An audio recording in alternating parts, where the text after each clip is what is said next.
Hello all of you. आज की video में मैं परसेंटेज से रिलेटेड दो क्वेश्चंस लेके आई हूँ। पहला जो क्वेश्चन है वो चुनाव पर आधारित है और दूसरा एक संख्याओं पर आधारित जो क्वेश्चन आ जाते हैं एग्जाम में उससे रिलेटेड है।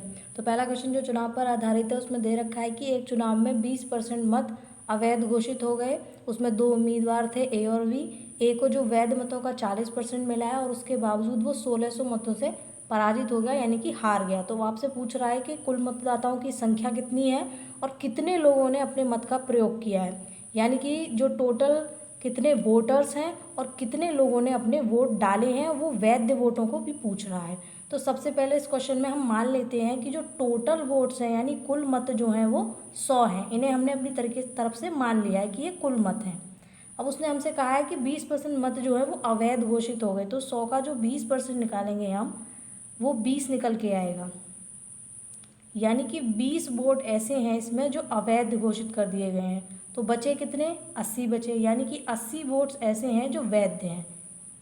अब इसके बाद उसने कहा है कि इसमें दो लोग थे चुनाव में, ए और बी। ए को वैध मतों का 40% मिला है, यानी कि वैध मत हमारे कितने हैं? 80। इसका 40% उसको मिला है। तो हम निकाल लेते हैं कि 80 का 40% कितना होता है। जब हम 80 का 40% निकालेंगे तो हमारे पास निकल के आएगा 32, यानी ये ए को टोटल जितने वैध वोट डले थे उसका वोट मिला है। तो एक बात आप याद रखिए कि कोई भी चीज़ होती है वो 100% होती है, यानी कि अगर इसको 40% यहाँ पर मिले हैं तो 60% किसी दूसरे को मिले होंगे। तो 80 का जो 60% निकल के आएगा, या तो आप इसका 60% निकाल लीजिए या जो 32 निकल के आया आप इसमें से इसे सब्ट्रैक्ट कर लीजिए, एक ही आंसर आएगा। यानी दूसरे वाले को मिले हैं 48 वोट, ये मिले हैं बी को। अब इसने कहा है कि वो 1600 मतों से पराजित हो गया, यानी कि जितने वोट इसे मिले होंगे और जितने बी को मिले होंगे उनका जो अंतर रहा होगा वही तो 1600 रहा होगा। या फिर आप ये भी कह सकते हैं कि जो जीता है वो इससे 1600 ज़्यादा वोट लेके आया होगा। यहाँ पर इसे 48 मिल रहे हैं और इसे 32, जो इनका जो अंतर है वो 16 है। लेकिन हमने ये मानी थी वैल्यू और हमें एग्जैक्टली उसने वैल्यू दी है कि वो 1600 वोटों के बराबर है, यानी कि जो हमारी 16 वैल्यू है वो 1600 वोटों के बराबर है। तो एक की वैल्यू कितनी रही होगी? 1600/16, यानी कि 100। और हमने कितना माना था कि जो कुल मत है वो 100 नहीं है, हमें इसमें 100 का मल्टीप्लाई करना पड़ेगा। तो 100 में अगर आप 100 का मल्टीप्लाई करेंगे तो ये आएगा 10,000, यानी कि जो टोटल वोट थे वो 10,000 थे।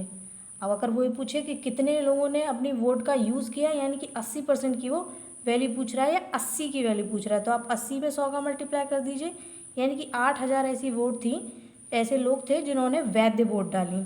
तो ये तो हो गया हमारा पहला क्वेश्चन। दूसरा क्वेश्चन हमारे पास दे रखा है जिसमें कह रहा है कि किसी संख्या का 4/5 जो है वो उसके 65% से 60 अधिक है। तो हम मान लेते हैं कि वो संख्या जो है वो x है। माना वो संख्या क्या है? x है।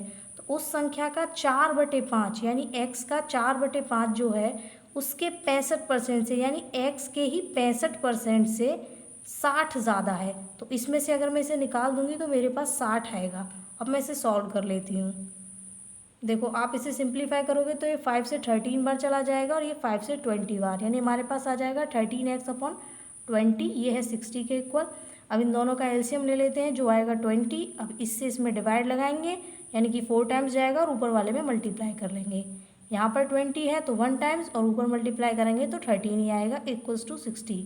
16 में से 13 गए यानी 3x/20 इक्वल्स टू 60। अब आपको x की वैल्यू निकालनी है तो 60 × 20, यानी कि ये मल्टीप्लाई में चला जाएगा और 3 आ जाएगा डिवाइड में।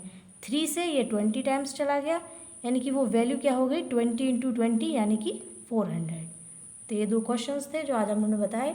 आगे भी मैं परसेंटेज से रिलेटेड और क्वेश्चंस लेकर आऊँगी। Thank you.